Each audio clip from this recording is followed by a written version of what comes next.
The Dalata Hotel Group GAA Under-20 Football Championship. On Off the Ball. Brought to you by Dalata Hotel Group.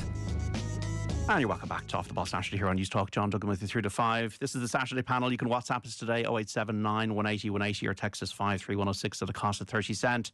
So the Dalata Hotel Group All Ireland Under-20 Football Championship concluded on Wednesday with another win for Tyrone. They're third at this level in 4 years. So they beat Louth 5-16 to 17 points at the athletic grounds, and we're going to talk about the Under-20 Championship, the progression from that for younger players to senior level, and this weekend's All-Ireland Senior Games over the next hour. And the GA Under-20 Football Championship and Off the Ball is brought to you by the Dalata Hotel Group. The Difference Makers campaign looks to shine a light on the incredible individuals, both in the Under-20s and across Dalata Hotel Group, who make a difference to their team, be it on or off the pitch. So we have in studio Tyrone's winning All-Ireland Under-20 boss, Paul Devlin, the former Mayo Under-21 All-Ireland winning captain and 4-time senior All-Star Keith Higgins, and the ex-Meath minor All-Ireland finalist and senior skipper Shane McEntee. Paul, Keith and Shane, you're all very welcome. Thanks for coming in, lads. No problem. Thanks for having us, yeah. Paul, what's the week like? Have you come down from Cloud 9 yet? Oh, well, they're enjoyed themselves. That's what we'll say that. I telling the lads earlier on. But look here, you have to come down and you'll be grounded again because the club football all is starting this weekend. Has been held back with competition going on, and there's a lot of games we played, and just whatever teams that was going there at the minute, the lads weren't involved. So there'll be a lot of pressure putting the lads to get back out, perform for the clubs tomorrow. Now, whether they're fit to do that or not, it's another thing. And we'll just have to wait and see. Yep, but all good, yeah. You're getting used to that winning feeling 3 and 4 years for Tyrone. Look, it's just something we've ongoing there. I've come through that myself way back in the 90s. We had 3 in a row, 3 teams that come through, one Ulster and a couple of back-to-back All-Irelands, and it's just you're finding a new group every year, and just to see what the desire in the lads that step in to go for another time. And the biggest thing of all is getting through Ulster, and it's nice to win the All-Ireland, but there's a massive challenge getting out of Ulster every year. Yep, aye. Talk us about the journey, because you had Derry and Donegal and Ulster to navigate.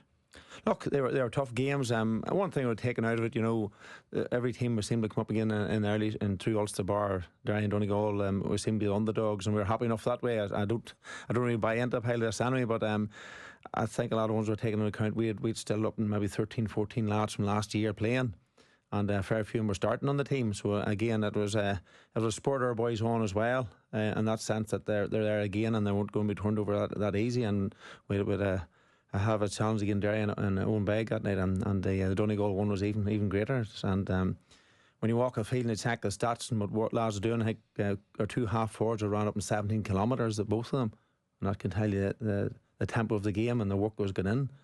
And it was a crazy night that night in Owen Begg to get over the line, and Donegal are well set up in their way of playing, but we just sort of mirrored them at times in their way of playing, and more or less asked them, can you play our way? And thank God we got over at the end of it all. Yep, aye. And you got Kerry in the semi-final, who you beat in the final last year. How different was it for you as a manager to adjust as well to the new rules this year? I was seeing the lads early on here. We with no issues with the rules. We played 2 challenge games at the start of the year, so we played. We spent a lot of time in the boxing club in Omagh. Lads were watching the games, and I just felt that the way we generally would play the game and moving the ball quick, we have good defenders. We would adjust to them, and most importantly, I was telling the lads that watch the rules been put in place in the National League games, and we found a lot out from that. And like I say, I'm sure these lads will tell you, the lads are all bright enough and they'll pick up these things quick enough, and when you've been punished with them, you'll pick them up even quicker. And as I say, the year went through, and I'd say in the whole year we maybe had only 5-6 breaches of the rules in the whole year, and I just thought they adapted very well to it. And are they enjoying it more? They are, yeah. Aye. But again, as I go back again, we would always been used to holding fellas up the field if we could do that. And yes, you're going to have your wing forwards working back. We had that in my time playing. Everybody worked hard. You Brian Duhan and lads like that working hard years going by, and just adding to that bit that we have you have the boys up the field and they know they're going to be there till they'll take scores on and get the ball into them as soon as possible. But again, the quality has to be there too. And at stages early in the year, I think we're struggling a wee bit with getting that ball in at the right time for lads. You say if Noah Grinds there coming to find a superb find, but early stages of the year, we probably were struggling to get back the quality ball till the lads all got the feel of movement and stuff like that. It eventually fell into place. Yeah, aye. The boxing clubs is just a lot of strength work, was it, or just more enjoyment? Look, more enjoyment, because I'm sure anyone knows that Tyrone championship is crazy. It's very competitive. And that's not just in senior, it's intermediate and junior as well. And by the time that's all concluded and all that there, you're fitting that in September, October, November.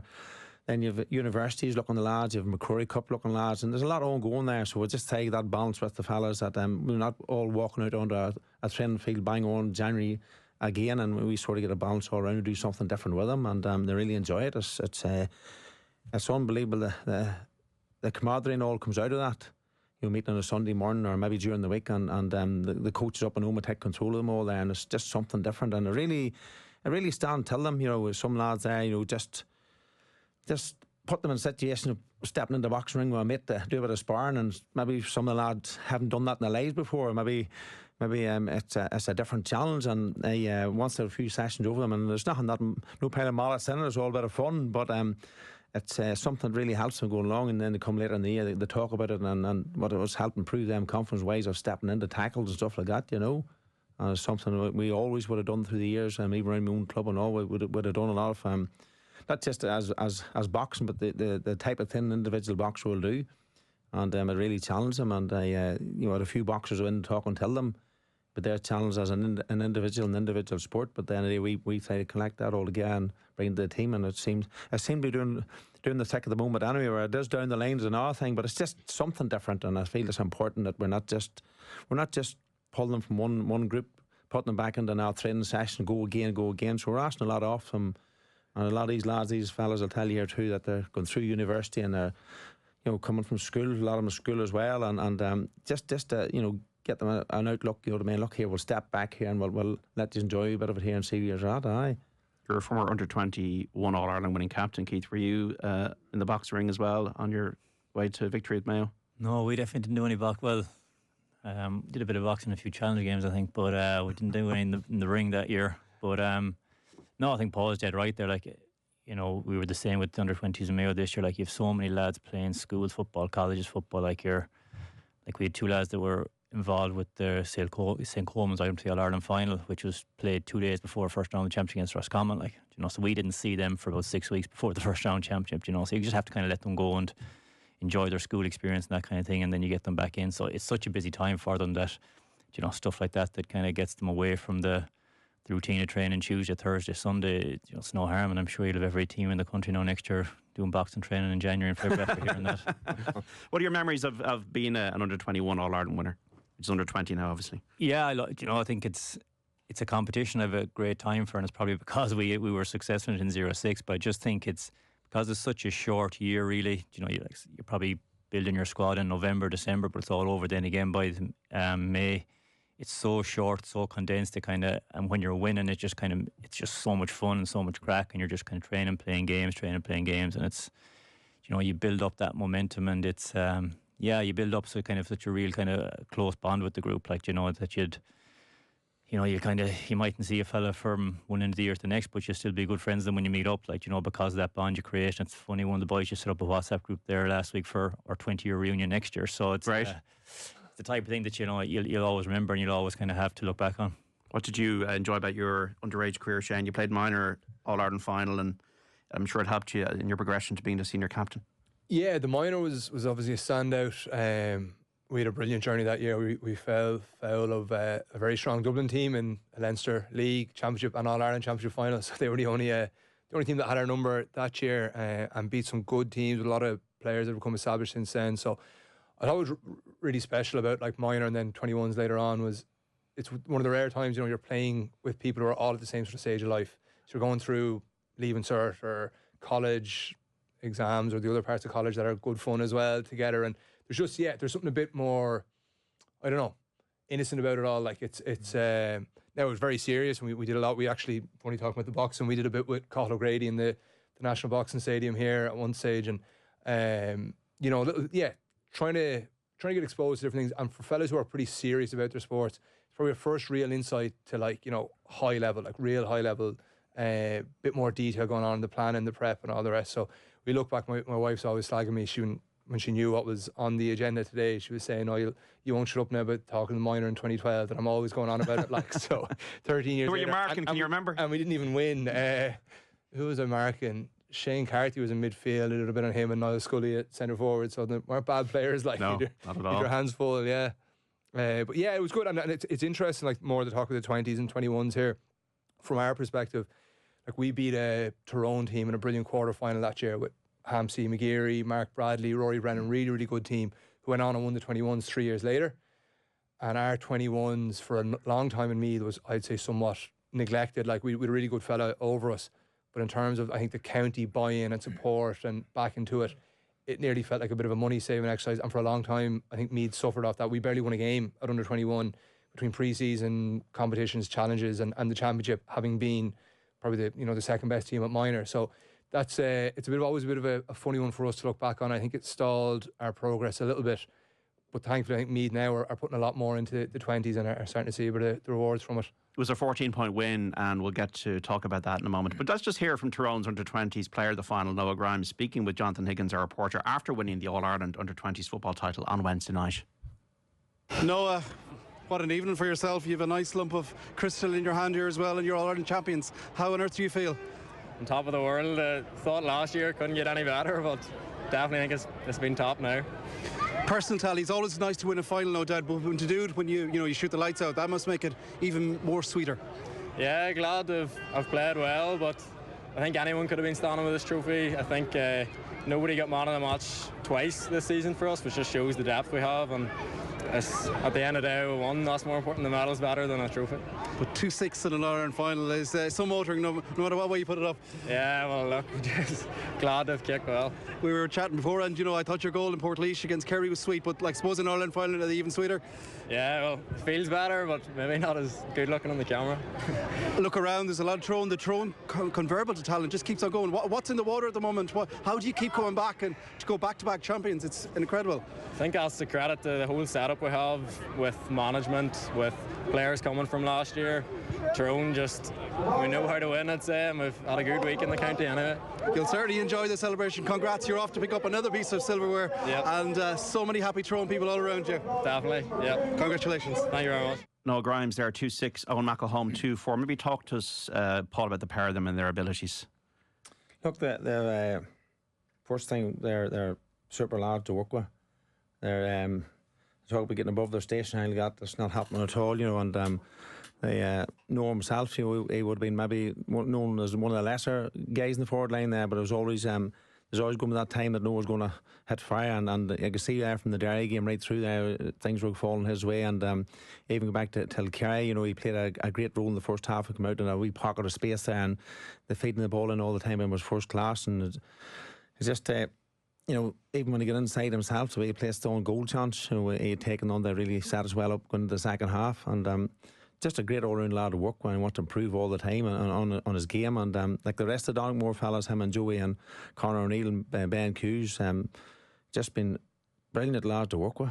We have, and Joey Noah really carries himself around the whole setup, and one thing with sure you'll not see him getting carried away about it. You can see him there passing it to any one of the players, anyone at all could have got it, but it was a fantastic performance, and being on the sideline, seeing him tucking the ball away, and I've seen the one time when he got the own goal chance in the first half, the first one he got, he just knew once he had gotten in there, there was no way he was going to miss it. He just has that bit of confidence with him, And Owen's on the senior panel as well.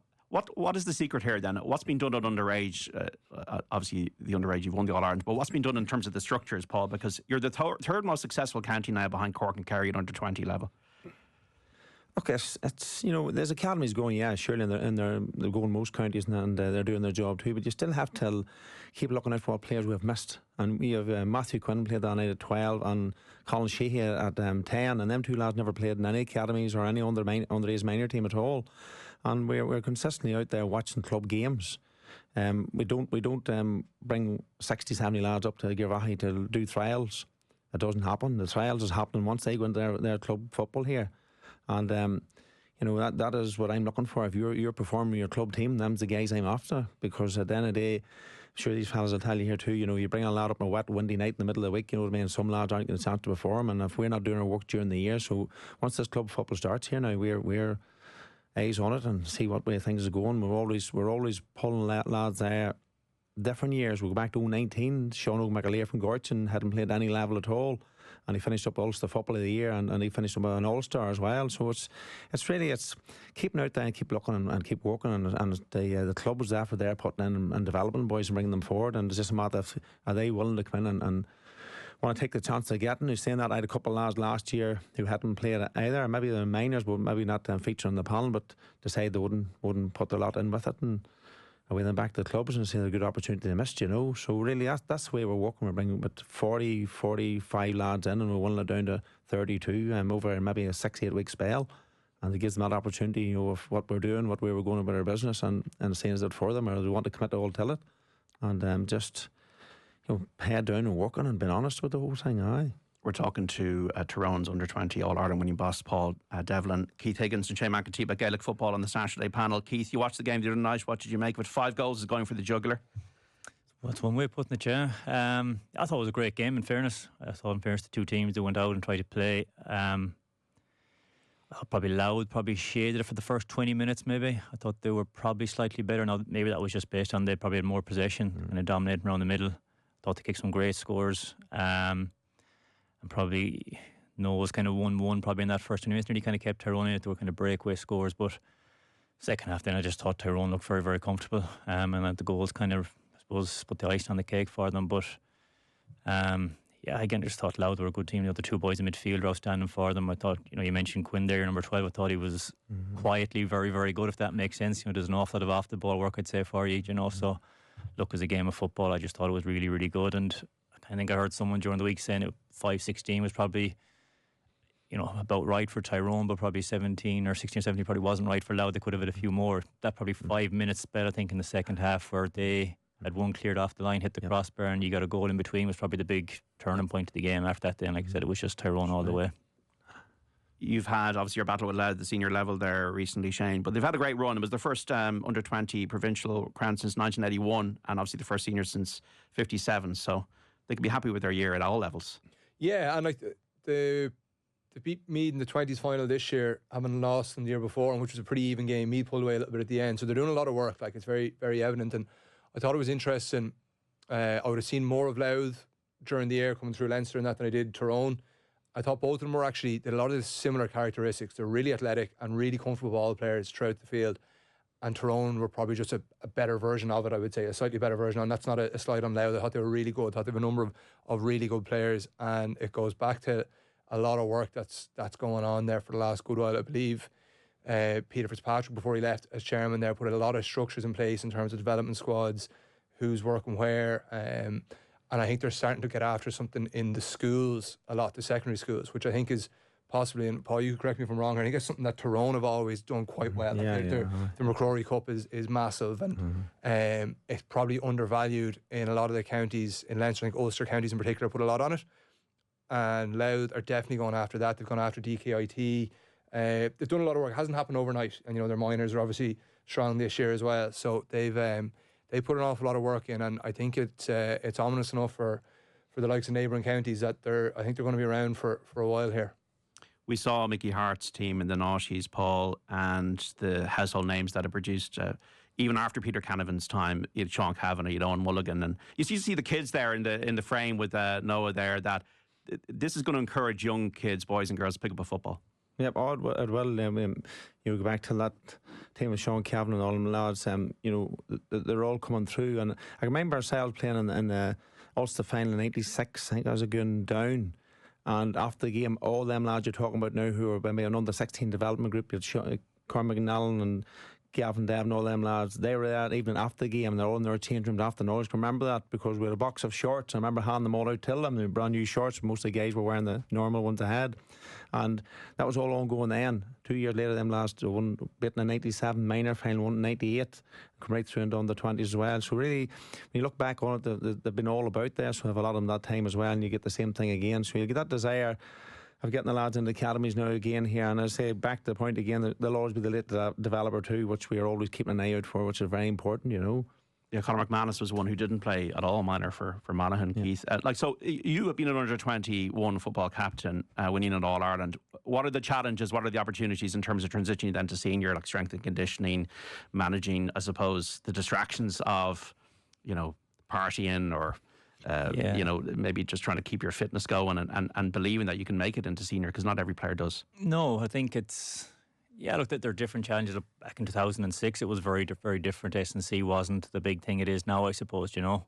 You could nearly get away with just coming straight from 21s into a senior panel. You know, your speed might get you through it. You might be naturally big and strong anyways, you know.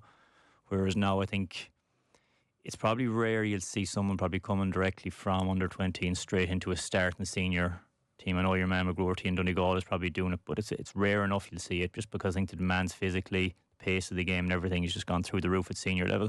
So it is a huge step up. That year from 2021, I think, is making a big difference. You know, like when lads are developing, that year is huge for them. So, you know, a 21-year-old coming in is a lot different to a 20-year-old coming in, even mentally as well. So look, there are challenges, but yeah, I just think the way that the senior game has gone, the pace that it's gone, the physicality, that's kind of the big challenge. But you know, you look at the Tyrone team there from Wednesday night, and even listening to their captain speak after the game, like, they seem like really level-headed kind of, you know, type of guys that could make that transition very, very easily. They seem like solid guys. So, and look, you probably have them in every county. So I think a lot of it is if guys are kind of willing to kind of put in that work and learn as quickly as they can, they develop, and then it's just their football ability to take over then after that, and they'll get them through an awful lot of it. Like, I think, you know, Ferguson always had that coach, you know, your ability will get you in the door. It's just as long as you're willing to turn up every day, and that's the thing for those guys when they come in. It's just they're not being shy about it, they're not holding back, they're just going out and learn as quick as they can.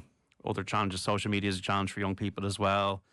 It's just to be able to get into that funnel of thinking, well, I've been a success at under 20 or minor level, but now I just need to bide my time and slowly get myself into a senior position, and hopefully to get then a permanent run at it at senior level.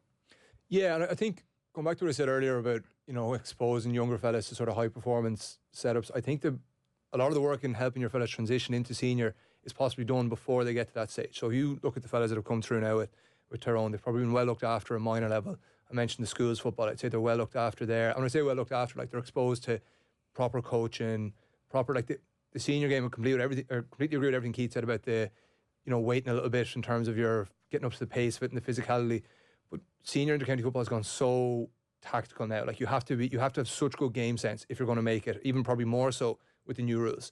You really have to know what it's about. There's like might be a bit of a nerdy term, like kind of your football and IQ. And I think the more these fellas are exposed to that in the build up to it, it makes that transition a little bit easier, I think.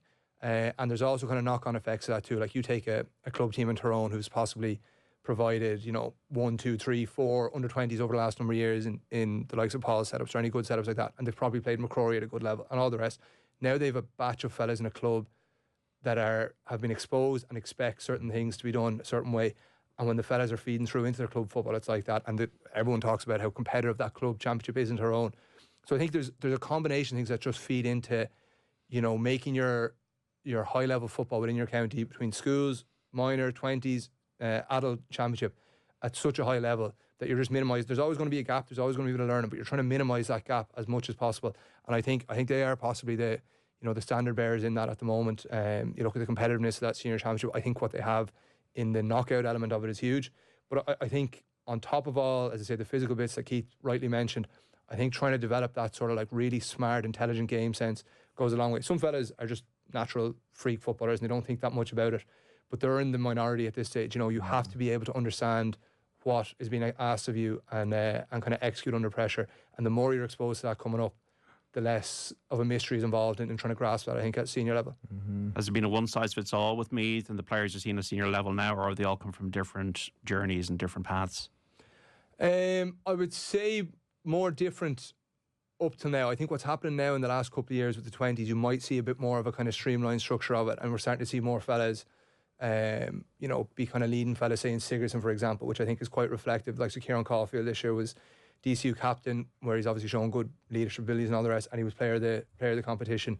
You've had lads like Matt Costello and Shane Walsh be kind of standout players at Sigurdsson. So I think you're starting to see maybe a bit more of a streamlined pattern now. We don't have that strong school setup, but where they're really being developed in the under-20s, maybe progressing then in college level and starting to come through now. And I think a lot of the younger fellas on the Meath panel, I say the 25 and below at the moment, that's becoming a bit more of a recurrent theme. Boys above that, it's a little bit more sporadic as to sort of the journey or the path they took to get there, I would say. What constitutes success, Paul? Is it winning medals at under 20 or minor level, or is it making it onto the senior panel? Do you see them both as linked? You have a link, surely. And when you're stepping up as a winner. And we've backed a bit there, but all the schools have been doing pretty well. In Tyrone, even the Holy Trinities and the Dungan, Donegal, everyone was competing at their level, and they're exposed to that, and then they step into the under 20s of that level as well. But the whole goal is to be a county senior player. And after the game that night, I had a good chat with the Louth lads, and after the shift they put in, I was nothing more but impressed with them. But the message I left with them lads, this is grand. I says, I've been where you're at, been beaten in an All Ireland under 20 final, but the desire is to be a county senior footballer. And the day you pull that jersey over your head and go out and play a senior county championship football, you can say, well, I have made it here, but staying there and want to be there for a long time. So any one of you is going to step up here now or get the call into senior setup this year or next year. When you go into that change room, it can be daunting. You're going in there, fellas there playing a long time. There's a fellow sitting across the room from you, maybe there 3, 4, 5 years, and he's a jersey where you might be after, but you have to put that challenge up to him. And as I say, back to where we were saying earlier on there, the lads been exposed. We have lads there have been exposed to a level of football there, getting the mindset right, going into them Derry and Donegal games and the Kerry and Louth, and it steps up again when you go into senior level. The whole thing, intensity of steps it up. But as Keith said earlier on, it's under 20 now, so a lot of lads are 19, and a lot of them not even 20 yet. And that step up there, and the old fellas, the bone needs a hardening a wee bit too, going up that next level, and it's a massive step for them, a massive step. So I just feel the lads that come out of 20s now, we can push them very quick, or can we let them sit back here and enjoy a good run at the club football the rest of this year, maybe partially next year, and they're nearly ready as maybe a 21-year-old stepping in there, because in Tyrone alone, the strength and conditioning around all clubs, it's all documented has been top class. It's getting the best of everything. But then again, when they step the county, you're ready to go to that next level again. We are. So that's something we have maybe in place for us. But a few people maybe don't like me saying it, but you have to be patient with them as well, because in the 22 team that won it here for us, I think we've maybe only 4 of them lads in the senior panel. So really them lads now, they're basically a 23-year-old now, so we're only really 4 there, and the question is, where is the rest of them at? Where have they went till there, their injuries or whatever. Big Michael McLean, and we could have done with them all night now in the middle of the field, a 6'5" or 6'6" lad against the Louth fellas, and as fellas we got there who have maybe managed to see them in a different role that we see them, but you have to take a good look and see why only 4 in there, or is this that's the level they're at, Yeah. Could you do hurling in football? I know you were successful at hurling, Keith. Could you do it now? Could you do both? Play both of them? Yeah. No, not with the way the condensed season is. Yeah. You know what I mean? When you're playing league nearly week on week, and then you have 2 weeks of break and you're in the championship, it's not possible, but again, you're on about getting that succession from under 20 or under 21 to senior level. I mean, you look at how successful have Galway been at underage hurling, at minor under 21s, and yet it's not coming through. I mean, where are all those players going back to their clubs? How come they're not making that step up? So it is very, very difficult. Paul mentioned there about maybe the S&C setup's been in the clubs. It's probably not there in most counties in their clubs, so they're kind of relying on the players need to do it themselves, have the right mentality. You leave under 20 and you're going back to your club for 2 years, 3 years, you're still only 23 years of age, you should be kind of hitting your prime, but are you able to make that jump back up to senior to county then? It is such a big step up now, the way the senior game has gone, so it's extremely difficult. We got to take a break. This is the Saturday panel. We're talking Gaelic football with the former Mayo star Keith Higgins, ex-Meath captain Shane McEntee, and Tyrone's All Ireland under 20 winning manager Paul Devlin. If you want to get in touch, interesting conversation, you can. 53106 is our text number, cost of 30 cent, or also you can WhatsApp us 087 9 180 180. We're going to look at the senior games this weekend after the break here on Off the Ball Saturday on News Talk. The Dalata Hotel Group GAA Under 20 Football Championship on Off the Ball, brought to you by Dalata Hotel Group. And welcome back to Off the Ball Saturday here on News Talk. John Duggan with you through to 5. So this is part 2 of the Saturday panel. We're chatting about Gaelic football with the former Mayo star Keith Higgins, ex-Meath captain Shane McEntee, and Tyrone's All Ireland under 20 winning boss Paul Devlin. And the GA Under 20 Football Championship Off the Ball is brought to you by the Dalata Hotel Group. The Difference Makers campaign looks to shine a light on the incredible individuals both in the under 20s and across Dalata Hotel Group who make a difference to their team, be it on or off the pitch. So the weekend group stage fixtures at All Ireland senior level are as follows. Group 2, round 2 today, Cork and Kerry, 4:45 throw in Porky Queeve. Roscommon against Meath, then in that group as well, 6 o'clock at Dr. Hyde Park. Group 3, round 2, down against Louth, 5:30 in Uri. Group 1, round 2, Tyrone Mayo, 7 o'clock at Healy Park. Then tomorrow, Group 1 Round 2, Cavan Donegal, 2 o'clock, Breffni Park. Group 4 Round 2, Derry Galway, 2 o'clock, Celtic Park. And then Dublin Armagh in that group at 4 o'clock at Croker. And then Group 3 Round 2, Monaghan against Clare tomorrow at 4 o'clock in Clones. Keith, first of all, we wish Kevin McStay the best as he recovers from a medical issue that's led to him stepping back from managing Mayo at the moment. And Stephen Rochford is in charge for the game away to Tyrone this evening, so get well soon, Kevin. Mayo, can they still have a say in the championship? But we know they lost to Cavan. They go to Tyrone this evening. Yeah, you have to hope so. We were chatting to Paul there a while ago. I think we probably said something similar before the kind of final about them, is that there needs to be a bit of a kick in them now. There was a lot of probably criticism after the Sligo and the Leitrim game, maybe the performance-wise, and there had to be kind of reaction, playing goal in a kind of final, and we got that. I think if they had taken a few more chances, been a bit more composed, they would have won that kind of final, which would have been massive for that group. They just look so deflated for that Cavan game, and you want to see that kicking them again. I suppose there's the old saying, so many times you can go to the well though, and you'd wonder, is it there? But again, look, with all the stuff that's gone on and off the pitch, I suppose, over the last couple of weeks in Mayo, you'd hope the guys are just kind of focused and double down and go, right, let's just kind of get a bit of a siege mentality going here, get the group tight together and go after it. I suppose Tyrone beating Donegal is probably the worst thing that could have happened Mayo after losing the first game. So look, it's a game they have to win. You hope there's a reaction in them. You would have said with me, you don't know what to expect. You wouldn't expect, or wouldn't be surprised if they went up to Tyrone and won. So whether they have that bit of, I don't know, I suppose maybe is experience the right word, or maybe just to kind of grind out that win against Tyrone. Like Tyrone probably have probably a bit more settled team now, I think, and you just kind of hope that there is a reaction in Mayo, but it can't be just... Can you generate that? You've been in that position yourself. Is that easy to generate, just to get into that bubble? It can be, yeah. I think, when you're in that situation, you'll build any narrative you want to build for yourself. The manager will tell you any stories that if they think it's going to work for you, just to kind of build that bit of a siege mentality. They'll tell you the whole world's against you. They'll tell you everything that's going on in the county, everyone's against you as well, so they'll build whatever narrative they need to build. But again, it's just if you can kind of really kind of get the players to buy into it. And I suppose, look, hopefully with everything that's kind of happening with Kevin, there'll be a reaction in them. They'll want to do it for kind of more than just that. But again, a lot of it comes back to players individually. Have they got that in them that they're right? No disrespect to Kevin, they probably would have been embarrassed after that defeat. They kind of want to try and rectify that. So again, you need to see a reaction from them from that point of view. What about Tyrone at senior level then, Paul? A lot of things to be excited about. There's 10 different scorers in the Donegal game. Darren McCurry played well, and you finished the game very well. So Malachi's obviously making an impact already with these players. Finished the game well. I had a good start too. A couple of goals Sean O'Donnell got, and we've given Tyrone credit with Sean Potton not playing. You always going to get that opportunity there, maybe get a few more ball, but it was attacked over the end. A couple of fellas' stats like Donegal got most of the kicks away, but Tyrone just.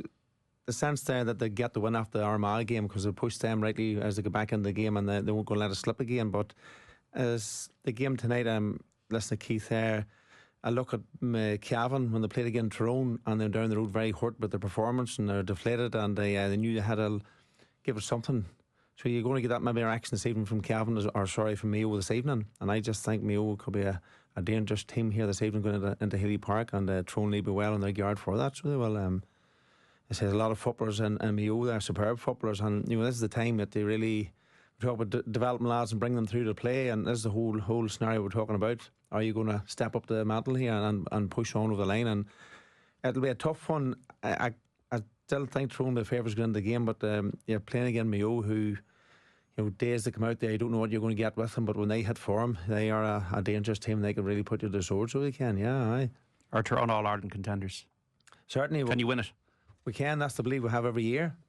Every year we go out and if things aren't going well, you still have that belief that we're there to win All Ireland. And as I say, even dropping back to 20 lads, that was the message that night. We're not just going down now to compete against teams which we were done years ago. We're going down to win All Irelands, and that's the message we're putting across here all the time. That every year we go out there, we want to win the All Ireland, and that'll be the target of the year again. Aye. I think it's funny how a couple of weeks can change the whole thing. 2 weeks ago we probably wouldn't have said Tyrone were contenders. Yep. Yeah. Probably would have said Dublin are probably gone out of it as well, and then all of a sudden they're back in contention. You have 5 or 6 teams there who could potentially be contenders. So it's amazing how things can change in 2 weeks. You get that chance, Keith, if the thing can swing your way, it gets the momentum going with you, and the belief comes there.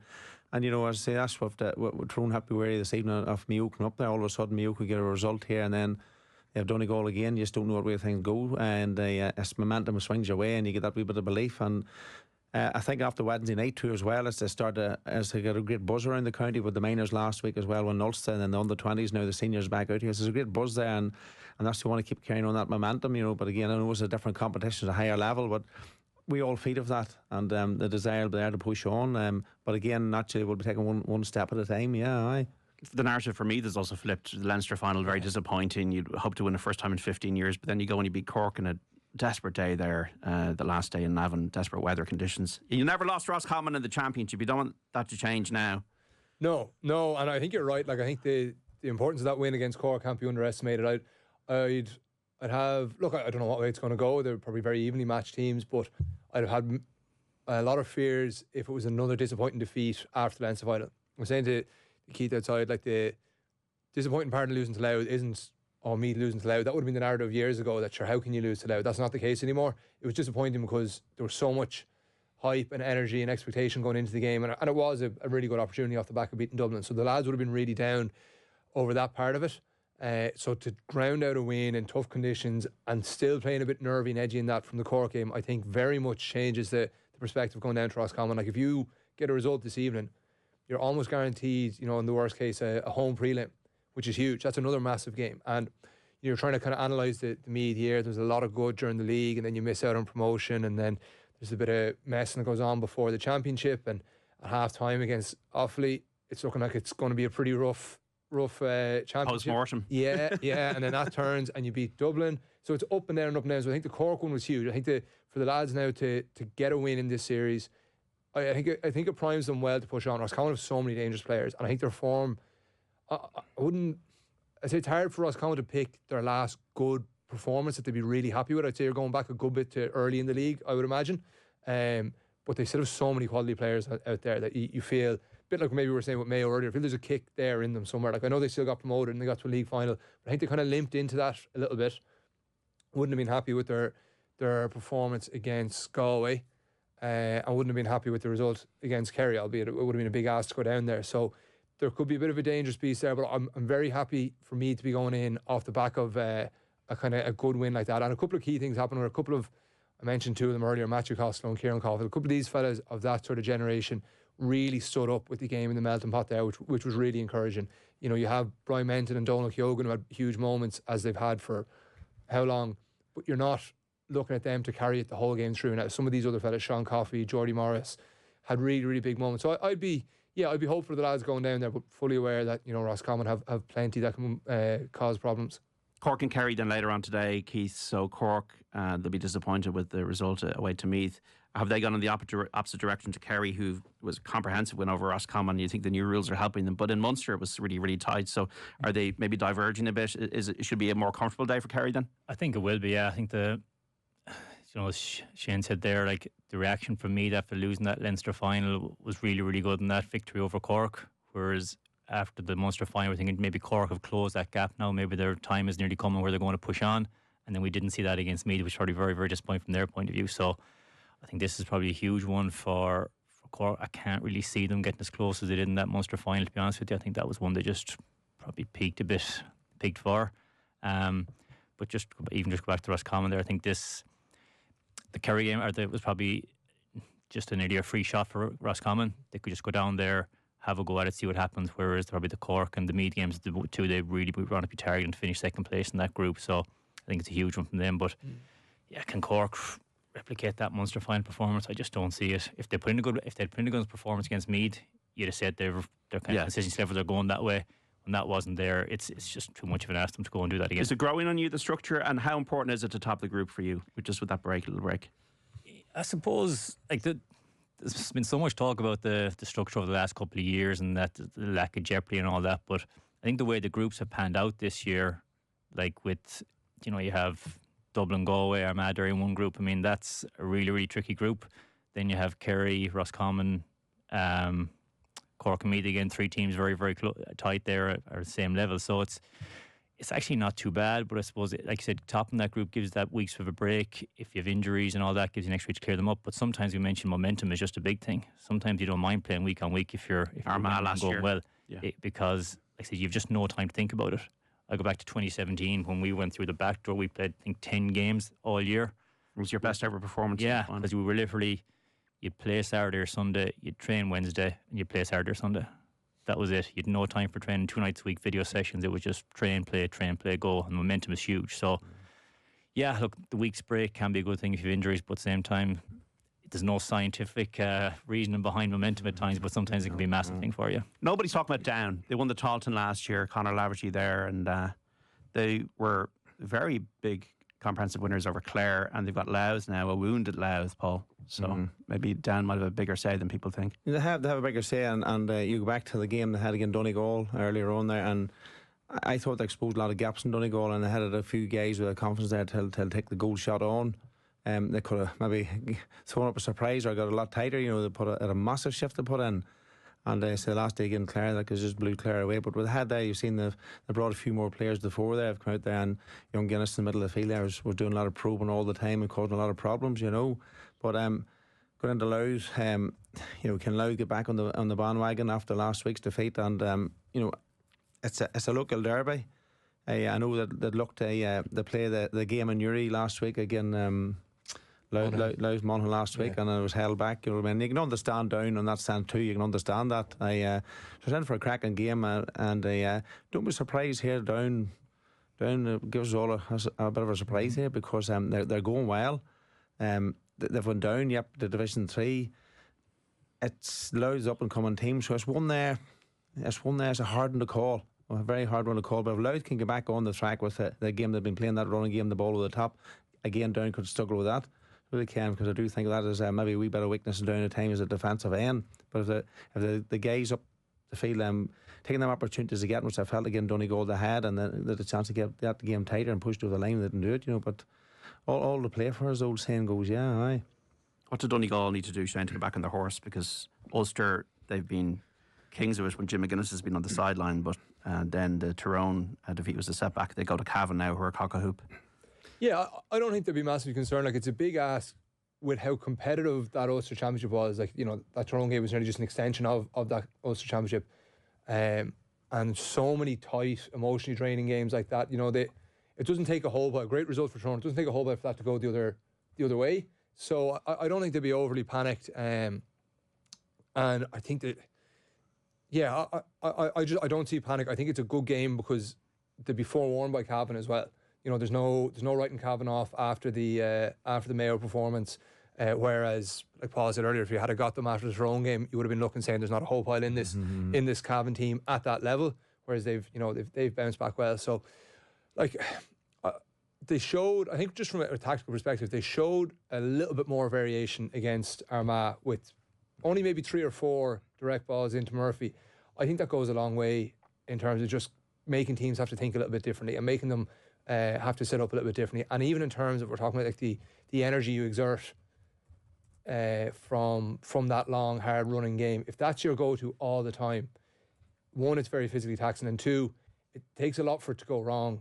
So there's a lot of opportunity for it to go wrong to get from point A to getting it in the net. Like, whereas you see that a few times they went direct against Armagh, there's an unbelievable ball that Murphy wins where he doesn't even win it clean. He just makes a use of himself in the midst of about 3 Armagh defenders. It breaks out. So I think Oisin Gallen will get the score out of it. And you're going, that's not that scientific. It doesn't have to be that accurate, and it's equally as effective. So I don't know. I wouldn't. If I was in the Donegal camp, I wouldn't be in any way panicking. I still think they have plenty to show a little bit more variety, which I think will go a long way to making them a far more difficult proposition to deal with.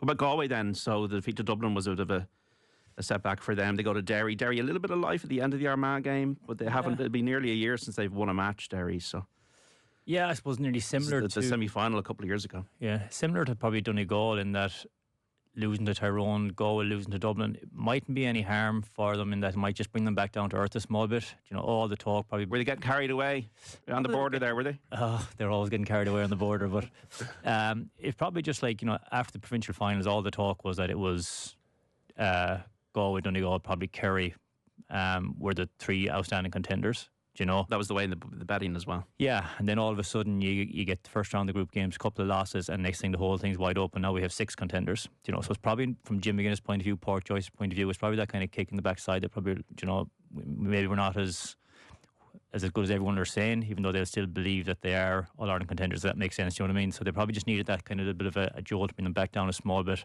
Like, I still think Galway are very, very good in terms of defensively. They're well set up, they're well drilled, they know what they're doing. They have 3 or 4 big men around that midfield half forward line, and they have forwards who can score. We haven't seen Anthony Comer yet. I just think they've been on the road now 3-4 years as a group. They're kind of well drilled, so I don't think they'll be kind of just to be far away come the business in the championship. But yeah, that loss probably highlights where Dublin are rather than probably where Galway have fallen off, if that makes sense. Where are Dublin then? Have they lost too many generational players, or are they back in the game now? Like, I feel this gets thrown out like, oh, they don't have the players to replace. Nobody's replacing players they have, but they've pretty good ones still there, and the fellas coming in won't be bad either. But I mean, you're talking about some of the best that have ever played, so I don't think it was ever realistic. I thought, after the Meath game, I thought it was a nice setup for them going down to Galway, because they were completely written off all of a sudden. And I was saying to people, they have a number of fellas on that team who would be the marquee player in probably 90% of inter-county teams still. With Conor Callan, I know he's out for it today, but Conor Callan, Kieran Kilkenny, Cormac Costello, Brian Howard, tomorrow, or tomorrow rather, yeah. They like, as I say, 90% of inter-county teams would build around these fellas. Like, they're really, really good still. And their pride would have been hit, because all of a sudden it's, when you're Fenton McCarthy and these fellas are gone, how good are these fellas? So there was always going to be kicking them. They're still going to be in the mix. Like, are they as strong a team as the previous one? No, they're not. But they have a lot. They still have an awful lot there. If that's a long-term injury with Conor Callan, it's obviously significant enough that he's not togged out. That will have a major bearing on just how deep they go. But on a given day, they could take any of those teams. What about tomorrow? This is going to be electric, this match, because you've got Croke Park, the new rules. I know we had the Leinster final, with every respect to Meath and Louth, but these are two teams who maybe fancy themselves possibly to win the All Ireland. It's going to be an Armagh team that's got a big squad, a big range of scores against Derry. Rian O'Neill is back. How do you assess this Dublin Armagh game tomorrow? Cracking game. You've Rian O'Neill back there, so you haven't, and Armagh haven't been playing bad, so they haven't just you have young Turbo there, hadn't been starting games, getting over injuries as well too, and they'll be wounded from the Ulster final, they had that last year. They had the same kick off from it, and you have Kieran McGeeney there. He's there a long time. He'll feed into that there, but from last year, and the players will be the same way going. And they've had them a couple of our younger players in today. Have been really, really exciting as well for them too. So it's a cracking game, but as Shane said there, Dublin aren't having the player they had, but they're still the player they have now. Has left us a level playing field all over, at the same level as the rest of the teams. And anyone thinking that Dublin's gone, you're nowhere near to your thoughts in your football. So Dublin will be a hard team to turn over this year, especially after that result going to Galway. It's a bit like Tyrone heading up there and getting a result in Ballabafay. When you go and do something like that, it gets a serious momentum in the group. And they say Armagh come down in there, all Ireland champions, and nothing more inspire Dublin on until maybe turn over Armagh tomorrow. But cracking game, but it'll be interesting to see where Ray O'Neill fits in that here. Is he ready to go again? Yeah. After the last day as well, did he start the game? And if he's in there and starting the game, he's a massive bonus to them. What about Monaghan, Paul? Monaghan's going very well. You have to give them a lot of credit the way they've went about the business. Good result the last day against Louth. That derby scenario as well with it. But when you lose a player like Conor McManus last year, it's who steps in there, and you can see there's loads of lads have really stepped up. Young Hanlon is a massive year here. Michael Bannigan, he's really stepped up as a leader in the team there now, captain of the team and kicking a lot of scores every day he goes out there. So they get that balance all over there, and you've Hughes there still knocking around the middle of the field there, doing a lot of bottling around too. So I thought Monaghan really steadied it well the year, come up again, and had a good National League. So they had, and they'll be hard to turn over. Well, they're playing with a good style of football, so they are, and with a lot of pace. And I say they're not down to a bit of a lane for Conor McManus anymore. Now there's all lads popping up there, and you've just seen maybe a different way Monaghan's playing their football now as well. They're getting a lot more lads involved in the game, and I say I'm not relying on Conor. So it's going to be a tough one. It will be, yeah. You're listening to Tyrone Under-20s All Ireland winning manager Paul Devlin, ex-Mayo star Keith Higgins, and former Meath skipper Shane McEntee. And a reminder just before we wrap up the chat that the GA Under-20 Football Championship and Off the Ball is brought to you by the Dalata Hotel Group. The Difference Makers campaign looks to shine a light on the incredible individuals both in the Under-20s and across Dalata Hotel Group who make a difference to their team, be it on or off the pitch. Before we go, Keith Higgins, is Gaelic football back? Was it ever gone away? Never gone away. Yeah, look, I think the new rules have been good for the game. I think, look, we're getting high scores, we're getting long kick-outs, contests. It's just making entertaining for people to watch the games now. And look, that's what it's all about. Like, I know from a management point of view, you want to try and control as much as you control, and you don't want the ball booted long 50-50s. But look, it's making entertaining for the crowds, and that's the main thing. As long as it's fun, enjoyable to go out and watch and play, we'll get the entertainment value out of it. One team favourites for the All Ireland at the moment for you? It's okay if you don't know the answer, because I don't think anybody does. No, I've narrowed down to about 5. Look, as much as it probably kills me to say it, I'd probably say Galway. Right. Galway for Keith Higgins. Has Gaelic football been saved, Shane McEntee? I didn't think it needed saving personally, but maybe I'm in the minority, so sometimes I'm wrong and I'll accept that. But it's definitely, I'm definitely way more positive about the rule changes than I was to begin with. I can be a bit stubborn and slow to change. So no, they've by and large been very good, and they've tweaked, I think, a lot of what needs tweaking. So yeah, no, I'm a bit more on board. Who's your team favourites at the moment? I said Donegal at the beginning. I'm going to stick with that. I still think they've enough, and Armagh very close behind that.